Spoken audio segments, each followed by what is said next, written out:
zangu wananchi, mimi binafsi wakati nakagua barabara hii, kwanza nilipata na mshangao kwa kweli. Maeneo ambayo ya mitaani ambako sisi hatukuzoea barabara hizi kuwepo katika mitaa yetu, tulizoea barabara hizi kuwepo katika barabara kuu ambayo wananchi wengi ndio wanapita katika maeneo hayo, lakini leo hii mitaa yetu yote imezungukwa na barabara.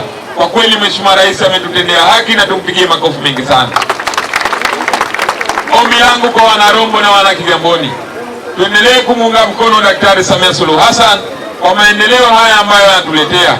Lakini pia niwaombe sana wananchi wa eneo hili la Rombo, barabara hizi kwanza zimejengwa kwa fedha nyingi, lakini barabara hizi zimefuata mahitaji ya wananchi ambao wanaishi katika maeneo husika.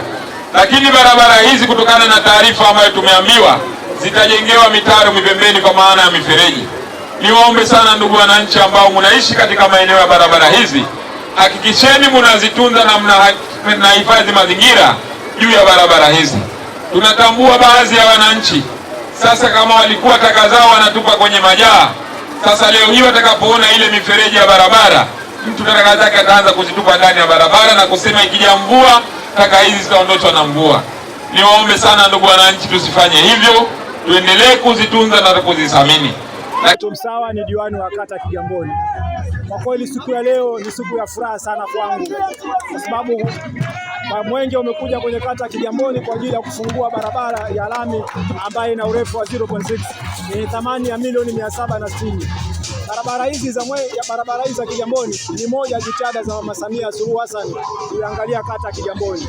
Toka ingia Mama Samia Suluhu Hassan kwenye uongozi wake, kata Kigamboni imekuwa ni kata ambayo inaongozwa kwa kupata barabara za lami na kilomita 12 za lami na barabara zingine za ujenzi ambazo zinajengwa na DMDP.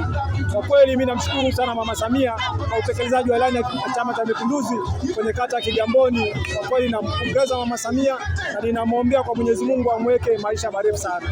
Wana Kigamboni tunasema sisi yeye hana deni na sisi ndio tuna deni na yeye, tutamlipa Oktoba. Mama Samia oye! Mama Samia mitano tena.